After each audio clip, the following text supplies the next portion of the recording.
You can't just do whatever. The conversation came after my grandpa asked me about heaven, told me that he thought heaven would be specific to each person, and each person would have their own version of it. Then asked me what mine would be. I was so scared to tell him I don't have one, but he nodded his head, as if confirming a suspicion that perhaps school had robbed me of a belief in some stories. He told me, "You don't have to believe what I believe. It's enough to be good. Be good."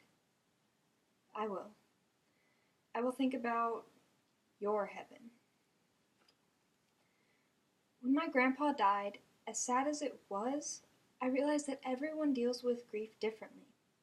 This made me wonder why there were set steps for dealing with grief that presumably fit everyone. So today, this poetry program takes a look at Redefining Grief by Shane Koizan. In times of unimaginable grief, people offer you their sympathies, and I appreciate their outstretched arms, but I've been in a breaking things kind of mood.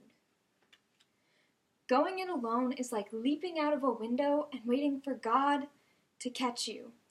And in the second before impact, gravity becomes a fact so well established, it makes you calm. I've gone from needing a shoulder to lean on, to trying to calm the night into thinking it had the day shift. I've trained my shadow to shoplift life in the back pocket of Lefty, bent my forehead for the case of brevity, hoping to get through depression with some semblance of speed. But the live camera feed is on a 24-hour delay, so I keep reliving the worst parts of yesterday, in slow motion. And someone once told me that the finer points to devotion are but the size of a pinhole. But there's millions of them, and if you can connect each dot, then you've got a diagram of what you think you thought you knew. And if you're willing to admit that you know nothing, then you've got a blueprint for a breakthrough. Grandpa's heaven would be the same haircuts, forever. It would be a stick, a dog, and some distance. A lawn that always needs mowing. A 6-pack of pills in those short bottles and your real teeth back. Because your dentures never could master that bottle opening trick that you love to do. Your heaven would be Austria, before the war, and Canada, after you met Grandma. Grandpa's heaven would be a stash of raisins and problems he could fix with his hands. I remember you tried to fix everything with your hands. I remember the difficult days. I remember the bandages.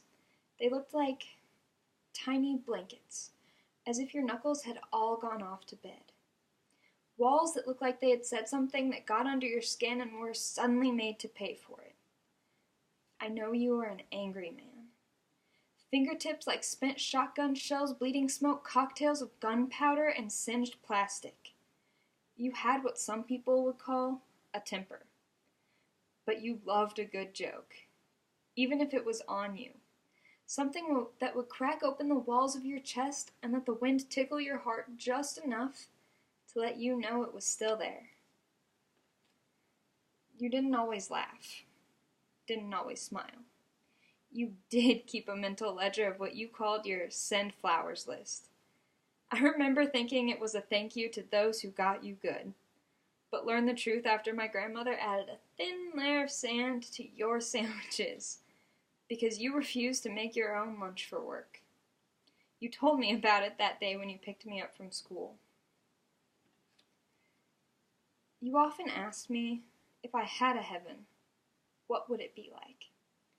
And I told you that for such a small word, if was just too big to wrap my belief around. I would not bend to the hypothetical, but wished now that I would have. Even if it was only to ease your mind in the belief that I could be headed to that other place that you believed in. I would tell you now how my heaven was here. It was here in the gentle warfare of your relationship with Grandma, where volleys were traded back and forth like hockey cards between kids who didn't care what the stats meant. Love is a missing link that we somewhere along the way misplaced. Our lifelines are traced by hands not yet old enough to hold pencils, and there are no stencils for any alphabet that can be arranged to explain or articulate how we feel. Because we feel so much more than can ever be voiced. Because every choice we make takes us further from our fathers, and the disposition of long distance never bothers to explain that I miss you means before and above all others. Miss you like we miss the grandmothers with Alzheimer's whose lives resemble the missing punchlines to one-liners. So wait. And when she finally looks at you as if she were looking for you, stand and make noise. Tell her, thank God I found you. Because know it or not, you are a part of her blueprint. My heaven would make you laugh. Because I get the feeling you didn't get to do that very much through my hell. Through the night terrors and bloody noses. Through the eyes black, bruised, back sneak attacked, knapsack and winter coat hijacks. You did your best to seal up the cracks in my armor and made my heaven here. Time is still flying, and the same flower that smiles today, tomorrow will be dying. Every new birthday candle you blow out is only time, trying to tell you that every breakthrough you make will only take you closer to that day that your parents must pay the ferryman for a ride to the other side of the river. And you will one day be on your own. But you carry with you a blueprint, a hint that your history will always be with you on the eventual day when you must stand alone. So stand and make mountains jealous of how much you've grown. I would have loved to have made you laugh more, to make your send flowers list just once. So I offer you now my if. If there is a heaven, mine would have a post office, and I could send letters to yours. The first letter would read, "Hell's not so bad. They pretty much let you do whatever."